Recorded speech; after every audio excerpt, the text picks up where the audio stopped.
Alors, je suis allongé, je sais pas si, j'espère que le son va bien passer. Je vais faire une comparaison de lecture entre ces deux livres, dans ce qu'on appelle l'Ancien Testament dans la tradition catholique, enfin dans la tradition chrétienne, qui est en fait la Torah. Enfin, je parle du Pentateuque, hein, je parle pas du reste, qui est la Torah, qui est le livre des Juifs, et qui est enfin des adeptes du judaïsme, qui est le livre du judaïsme, parce que juif, ça n'a rien à voir, c'est encore autre chose. Ça n'a rien à voir avec la religion. Je rappelle que vous êtes juif si et seulement si vous avez une mère juive. C'est donc une notion laïque, agnostique, qui ne fait aucune référence à la moindre religion. Et comme vous l'avez vu, j'ai encore ce réflexe de dire les juifs alors que c'est le judaïsme, c'est-à-dire c'est à l'origine historique, il y a plusieurs millénaires, la religion qu'avaient les juifs au départ, qui est aujourd'hui il en reste environ 20% qui sont, enfin 20% qui sont des adeptes, on va dire, du judaïsme, un peu comme les Français qui portent une croix autour du cou peuvent être dits chrétiens, hein, c'est pas, voilà, ils sont pas vraiment adeptes, ça n'a rien à voir avec l'islam, où eux ils croient vraiment que le Coran est la parole de Dieu à la virgule près. Et donc je vais vous parler des textes du Pentateuque et du Coran. Donc je connaissais le Coran par cœur, bon un peu moins maintenant, mais c'est pas très important. Et le Pentateuque, je l'ai lu par passage, mais enfin c'est très très facile à lire parce que c'est chronologique, ça part du début, ça va jusqu'à la mort de Moïse, et puis voilà quoi, il n'y a pas de difficulté de lecture.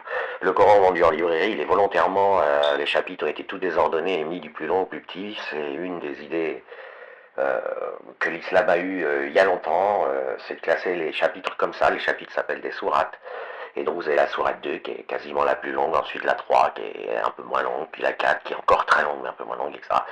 Jusqu'aux dernières dizaines de sourates à partir de la 90 ou qui font deux lignes en fait. C'est-à-dire que je sais pas moi, les 40 dernières sourates tiennent moins de place que la numéro 2 par exemple. Voilà, ça c'est pour la structure. Donc quand vous lisez le Coran, si vous voulez vraiment évaluer le Coran, le texte, sa narration, son style grammatical, etc., faut pas l'acheter en librairie, il faut le lire d'une traite. C'est très facile à lire, hein. C'est un livre assez simple. Faut l'acheter et le lire d'une traite dans l'ordre de révélation. C'est-à-dire on commence par la sourate 96, on enchaîne avec la 68, etc. Pour la Torah, elle est déjà dans l'ordre, donc il n'y a pas de souci. Alors, qu'est-ce qu'on retire comme impression de ces deux livres? Alors, ils sont profondément différents dans leur forme et dans leur fond. La Torah ayant été écrite il y a beaucoup plus longtemps, et la Torah n'a pas beaucoup de... Comment dire? C'est un livre dont on sent qu'il a été écrit avec toutes les exigences, je dirais, qu'ont les éditeurs aujourd'hui avant de publier un livre. Donc vous avez une qualité littéraire, un style d'écriture, une grammaire qui sont corrects, c'est-à-dire qui sont d'un bon niveau, qui sont d'un niveau d'écrivain ou d'écrivaine. Les conjugaisons sont faites correctement, les lourdeurs sont dues au fond qui est énoncé, mais il n'y a pas de surlourdeur rajoutée au-dessus du fond, en tout cas pas beaucoup. Et par ailleurs, le style d'écriture, la grammaire, la conjugaison, la légèreté, le rythme est celui d'une écrivaine femme. Et donc c'est beaucoup plus riche et beaucoup plus cadencé qu'un style masculin, même un bon écrivain masculin. Alors attention, hein, il y a un piège parce que les écrivains masculins sont toujours efféminés en quelque sorte. Hein. Voilà, la masculinité n'est pas tellement compatible avec la vie d'écrivain. Un écrivain, c'est quelqu'un qui est assis, qui écrit, qui cogite, c'est féminin. Quoi. Mais globalement, vous avez quand même un peu une différence. Hein. Vous avez des écrivains qui ont un peu de brutusserie masculine et qui arrivent quand même à publier des livres. Donc on peut quand même, plus ou moins, quand on lit des livres, reconnaître le style. Et en particulier, la richesse et la cadence féminine sont très souvent rattachées, dans plus de 90% des cas, rattachées. Si vous avez lu le livre sans connaître l'auteur, eh bien, si vous dites ça, c'est un style de femme, en général, dans 90% des cas, vous constaterez qu'effectivement, ça a bien été écrit par une femme. Alors, il y a des exceptions. Si vous prenez les livres de René Belletto, c'est pas clair. Mais c'est-à-dire qu'il a un style d'écriture très enjoué, et puis c'est pourtant un auteur homme. Si vous prenez les livres de Milan Kundera, par contre, il y a une douceur phonétique, si vous voulez, sonore. Il n'utilise pas beaucoup de R, pas beaucoup de superlatifs, qui ne cache pas un style malgré tout. On devine pour Kundera que l'auteur est un homme, et pour Belletto, on le devine au fond qui est raconté. On se dit, ouais, une femme, elle aurait pas forcément, elle passerait pas forcément 10 heures de sa vie à raconter ça. Voilà. Donc ça c'est pour la Torah. Donc la Torah, si vous voulez, vous avez un récit chronologique, écrit dans un style enjoué et joyeux, enfin même marrant hein, par moment. Il y a des recettes de cuisine. Enfin, ouais. Et donc, sur 1000 personnes qui découvriraient le texte pour la première fois, il y en aurait pas loin de 800 ou 900 qui diraient ça c'est un roman écrit par une femme. Maintenant, qu'en est-il du Coran? Alors c'est là où c'est très surprenant, parce que quand on parle d'islam, on parle souvent de ces atrocités, de ces abominations, enfin, de toutes les anomalies bien connues, hein, mais on pourrait se dire, bah voilà, c'est surtout ça qu'on reproche à l'islam. En réalité, les monstruosités de l'islam, elles servent à cacher à ce que viennent pas sur le devant de la scène ou dans la conversation des gens, le style, la forme coranique du Coran. C'est totalement masculin, mais d'une manière maladive, d'une manière négative. C'est une masculinité dure et coincée qu'on trouve dans, probablement, évidemment, personne n'a du tout les livres du monde, donc mais c'est un style que vous ne verrez pas en librairie parce que un éditeur refuserait, dirait fais un effort, corrige les phrases, il y a des maladresses d'expression partout, il y a des lourdeurs inutiles, il y a des superlatifs qui sont complètement, qui tournent au ridicule. Je parle de la forme, hein, je ne vous parle pas des atrocités. Ensuite, c'est un texte qui essentiellement donne des ordres. Donc évidemment, c'est normal, hein, c'est un livre religieux, mais on dirait qu'il a été, si vous voulez, vous vous sentez continuellement en train de recevoir des ordres de la part de quelqu'un qui vous menace, qui vous dit si tu n'obéis pas, tu vas voir ce qui va t'arriver. Vous voyez, on est dans un style réellement masculin. Si je me permets une comparaison avec du contemporain, on est racketté. On est menacé et racketté par le Coran. C'est-à-dire que vous n'êtes pas confronté à un texte qui vous raconte quelque chose et qui vous prend en considération. Vous êtes confronté à une lettre de menace. Voilà. Comme quand sur Internet vous recevez des menaces de mort, des insultes, etc. Eh bien le texte du Coran est similaire, sauf qu'il ne dit pas des trucs du genre nique ta mère. Enfin, il n'est pas dans l'argot. C'est pas de l'argot, mais il est dans la même tonalité, à la fois masculine, menaçante et injonctive. Il lance des injonctions continuelles. Et il dit si vous obéissez pas, voilà ce qui va vous arriver. Il répète ça des centaines et des centaines de fois. Donc on a une très très forte masculinité et effectivement, si on lit le Coran, on ne comprend pas trop. Pourquoi, admettons, vous faites lire ce texte à quelqu'un sans lui dire d'où ça vient et qu'il n'ait jamais entendu parler du Coran, il va dire mais qu'est-ce que vous me faites lire là, c'est un truc de taré. C'est que des insultes et des menaces du début jusqu'à la fin. Euh, Ça, c'est très particulier. C'est quelque chose que vous n'avez pas dans les autres textes religieux. C'est quelque chose qui n'est présent que dans le Coran et qui, d'une certaine manière, montre à quel point, enfin, si vous voulez, quand vous entendez parler des islamologues à la télé parler d'islam, vous voyez des mecs en costard-cravate, tranquilles, érudits, qui connaissent beaucoup de choses. Quand vous voyez le recteur de la mosquée de Paris, vous êtes absolument pas prêt, après avoir vu tous ces gens qui sont censés représenter une sorte d'islam médiatique et public, vous n'êtes absolument pas prêt à prévoir ce que vous allez trouver dans le Coran. Quand vous ouvrez le Coran, la vraie, enfin, ce qui pourrait vous y préparer, c'est les racailles de cité. C'est le racaillisme. C'est la costéenne sur le Coran de la Mecque, voilà, wesh, sur le Coran, je te nique ta mère, je te mange tes morts, c'est ça. Alors évidemment, c'est pas dit d'une manière aussi argotique, c'est-à-dire il n'y a pas d'argot, il n'y a pas de gros mots, enfin il y a des mots limites, c'est des gros mots, mais voilà. Mais c'est en regardant le monde, la délinquance islamique officielle, c'est revendiqué, fier, vous voyez, le gang des barbares, Daesh, etc., que vous êtes prêts et préparés, et en lisant le Coran, vous dire, ah bah oui, effectivement, c'est la même chose. Ce ne sont pas, le style du Coran ne correspond pas à ce qu'on s'attendrait si on écoute le recteur de la mosquée de Paris, Tariq Ramadan, enfin un certain nombre de gens qui utilisent, éventuellement à des fins de tromperie, mais qui utilisent la douceur occidentale et la féminité occidentale pour communiquer. Et qui ne se trahissent que par le fond, que par leur contenu. Par exemple, Tariq Ramadan, il a dit à propos des lapidations, donc les lapidations, c'est je rappelle ce que c'est une cérémonie sexuelle islamique spécifique, pour qu'un village puisse avoir une sorte de jouissance collective. Vous enterrez une petite et puis vous lui lancez des pierres jusqu'à ce que mort s'en suive et les villageois crient de jouissance sadique. Bon. Et c'est souvent présenté, mais ça fait partie de la propagande, c'est le marketing, c'est souvent présenté comme un truc sérieux de l'islam, alors horrible mais sérieux, qui serait, mais bon, il suffit de regarder les vidéos, vous comprendrez. Bon, après, je vais pas vous en envoyer, hein. Je vous laisse les trouver, mais il y en a plein. Et Tariq Ramadan dit ah, on faudrait peut-être qu'il y ait un débat pour annuler la lapidation, pour évoluer. Vous voyez, c'est là. Il le dit avec une voix toute douce, mais tout le monde se dit mais de quoi il parle là, le mec il dit on va faire un moratoire, on va réfléchir à la lapidation. La lapidation, c'est un crime contre l'humanité, point barre, il n'y a pas à réfléchir. Et pareil à propos de l'excision, Tariq Ramadan défend l'excision en disant nous devons faire un moratoire, c'est bien une pratique islamique, mais nous ne devons pas nous laisser influencer par l'Occident et céder en mettant fin à l'excision. L'excision a un fondement islamique important, on ne peut pas le balayer d'un revers de la main. Donc vous voyez, il dit ça avec un style civilisé comment dire, d'érudit, de diplômé occidental, mais le fond va être identifiable puisqu'il parle d'atrocités et il en fait l'apologie, il défend ces atrocités. Mais il le fait avec un style. Dans le Coran, non. Dans le Coran, ça vous est annoncé tel que c'est. C'est-à-dire que vous n'avez pas cette interface amortissante d'un style intellectuel, si vous voulez.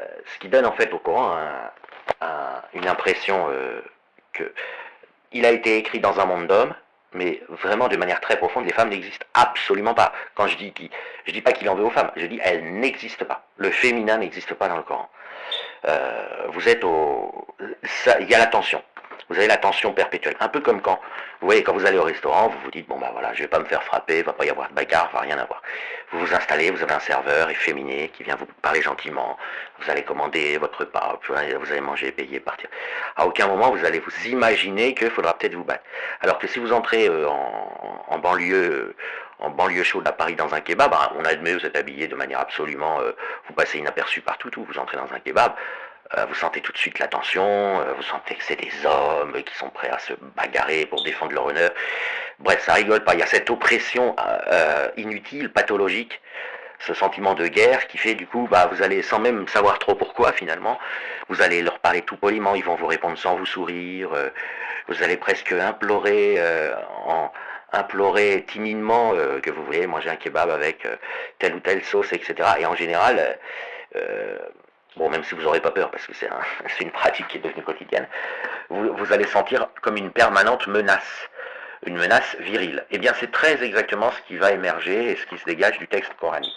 C'est-à-dire que les auteurs, c'est pour ça d'ailleurs que le livre est assez court, d'une certaine manière, n'avaient pas d'idée et n'avaient pas le temps, et donc ils ont bâclé ils ont recopié le Talmud en plus, ils ont confondu le Talmud et la Torah, donc ils ont fait un recopiage assez bâclé.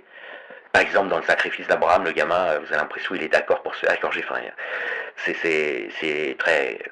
Bon, si c'était pas dramatique, je dirais que ce serait comique, mais il a oublié plein d'aspects, le Coran. Il a taillé, je dirais, il a parcouru en diagonale, il a pompé, il a tout mélangé. Donc les récits sont pas très vraisemblables.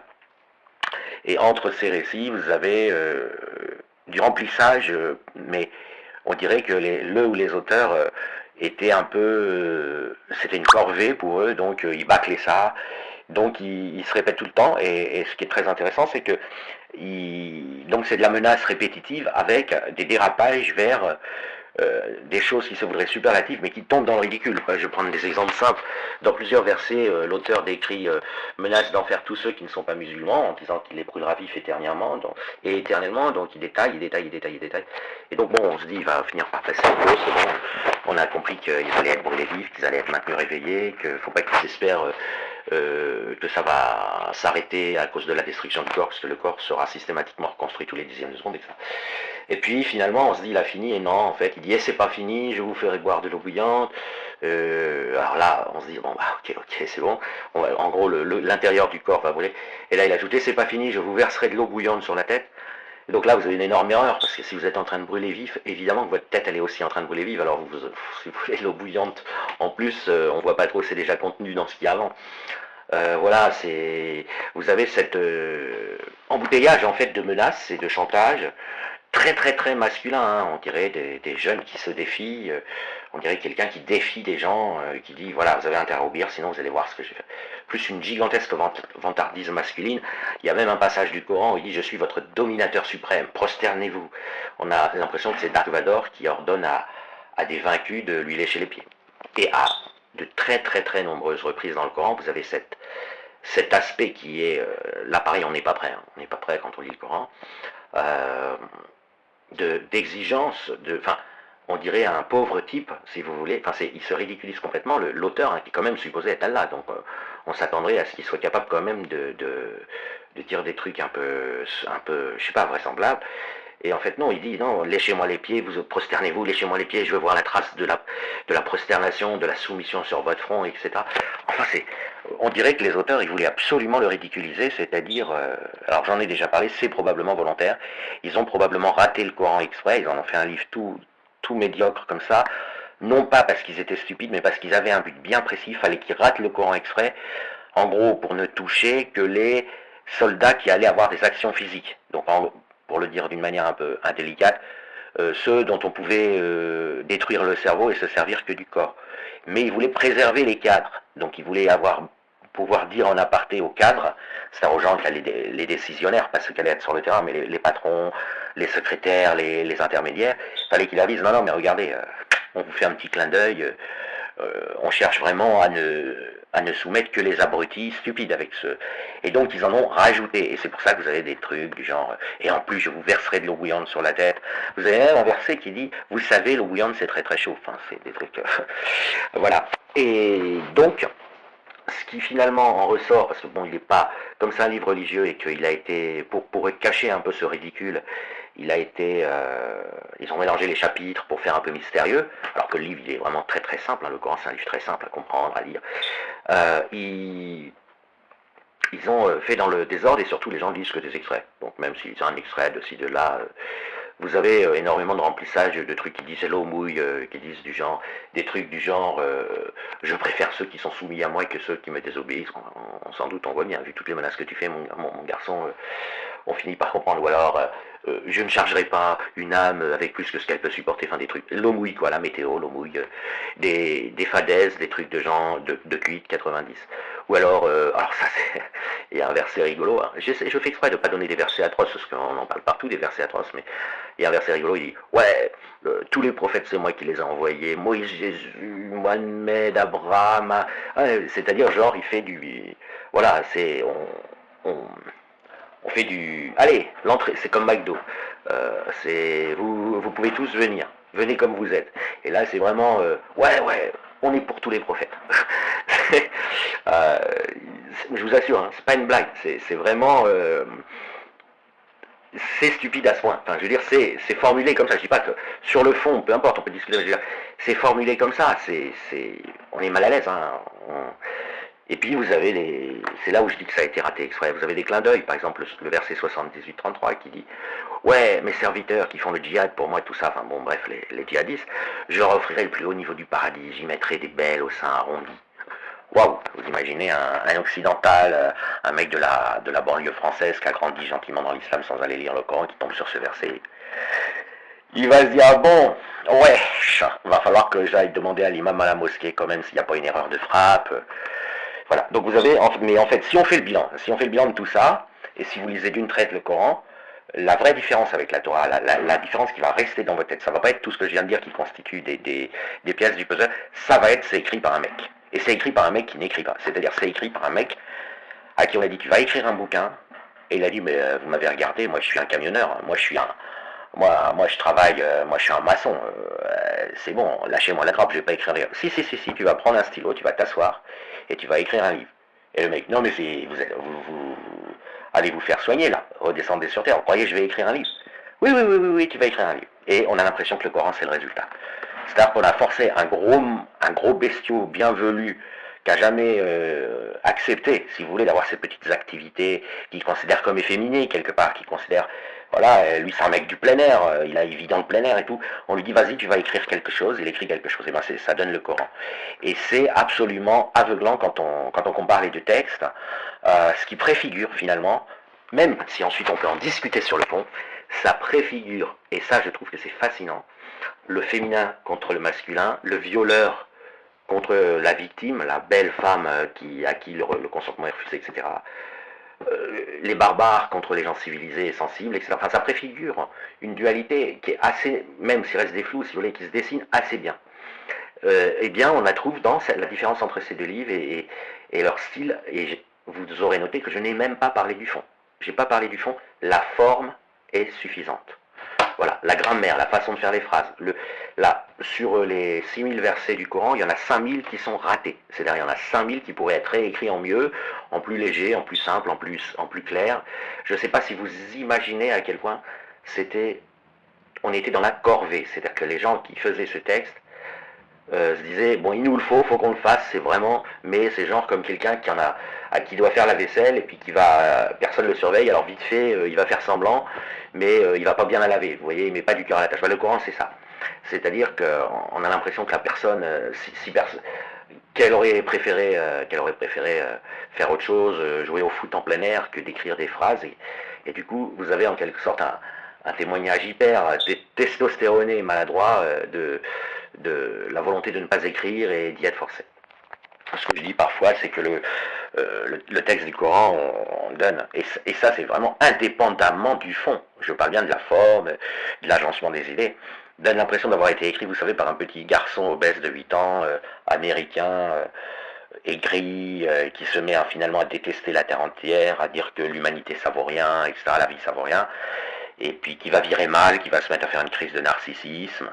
Donc de là, on va retrouver à la fois une dénonciation de l'orgueil et des « je suis le meilleur », tous les 10 lignes, et puis un jour il va prendre un fusil, puis il va faire un massacre dans son école, mais avant il aura écrit une lettre pour exprimer son ressentiment envers l'humanité, et ça à peu près, voilà, ça donne le Coran. C'est comme si le Coran avait été écrit par... Alors je sais que ça peut paraître blasphématoire, mais c'est factuel, c'est objectif. C'est-à-dire je suis pas dans la volonté de déprécier, ça le déprécie, j'en suis conscient, mais je suis pas dans la volonté de déprécier le Coran, mais de dire l'impression que ça donne environ. Après, il y a quelques petits passages qui peuvent... Bon, il n'y en a pas beaucoup, mais qui peuvent échapper à cette impression. Dès le départ du Coran, il traite les mécréants de bâtards. On n'est pas prêt. Enfin, je veux dire, si quelqu'un qui lit le Coran après avoir écouté une émission sérieuse sur Arte avec le recteur de la mosquée de Paris ou je ne sais quel érudit, waouh, il prend une claque parce que dès la première page, vous avez ouais, les mécréants, de toute façon, c'est des bâtards. Donc, vous voyez, c'est bon. J'en arrête, j'en finis là et je vais faire une ouais.